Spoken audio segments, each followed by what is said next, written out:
Drift trikes, they look like a right laugh, don't they? But we've got no hills around here, so I'm going to make a motorised one. And it won't matter, will it?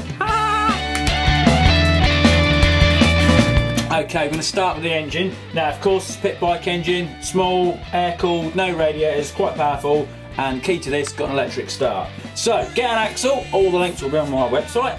We need to mount this as close as we can to the back of the axle. You might want to give a little bit of space in case you want a disc brake on the back. I'm not going to bother, but that's up to you. And then we're going to build a little frame like this. Some bearings, house it on there, all as tight and as compact as possible, because we don't want this to weigh any more than it needs to. So, make some little plates and some brackets to hold the bearings. Yep. Yep. So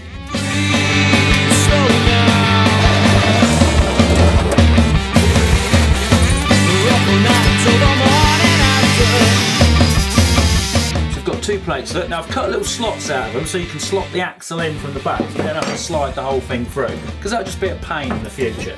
So I'm going to put these two like that, and have the bearings side, again, all links on the website, and then we need to brace the two together, and then that will slot up behind our engine.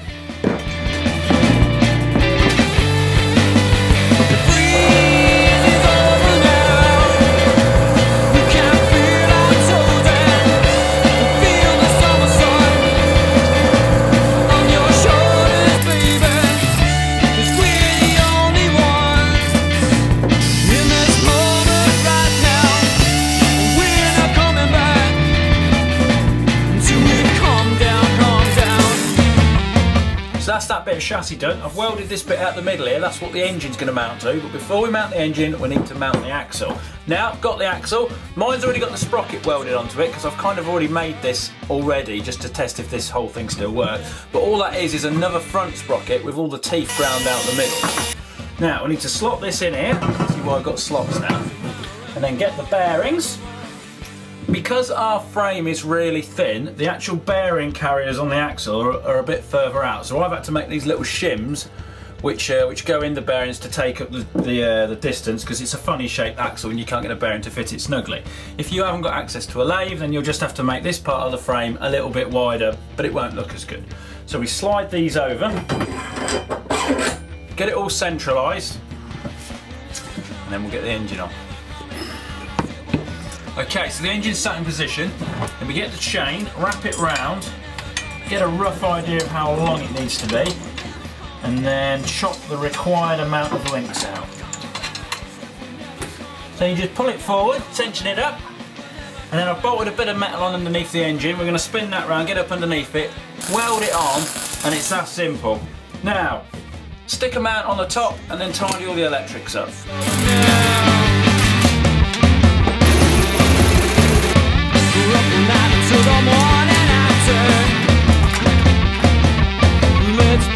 That's all the electrics put on. Now the battery is actually off a remote control car, and it's enough to start these things. So that's good, nice and lightweight, nice and compact. Wheels, just go-kart wheels, and there's a link on my website where you can buy the rims, the tyres and the plastic sleeves all from the one place. So let's slap them on! And then for the seat, you get these seats on eBay, they're only about £14, and we're just going to fix that at the top here. I've just put some little holes. Now for the steering, you just go to the dumpster, get an old BMX, and then just chop it up. And all you need is the down tube and the headset, and obviously the forks and handlebars. And then we're just going to weld that up there, put a little gusset in, and there we are. Starting to come to shape now. Woo-hoo-hoo-hoo-hoo! Now the carb just sits on the top of the engine and faces forwards instead of backwards, and the little piece that comes with it will have it kind of offset, and if possible, like I've done, I've cut it and kind of readjusted it. So let's whack that there. See, it's all coming together now. That's these last bits.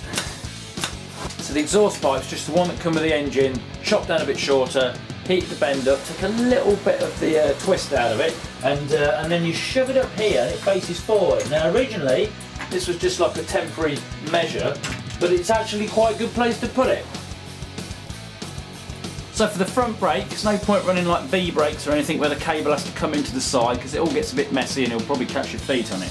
So cantilevers, drill a little hole just underneath the head race, about 45 degrees. Cable goes through the stem, boom.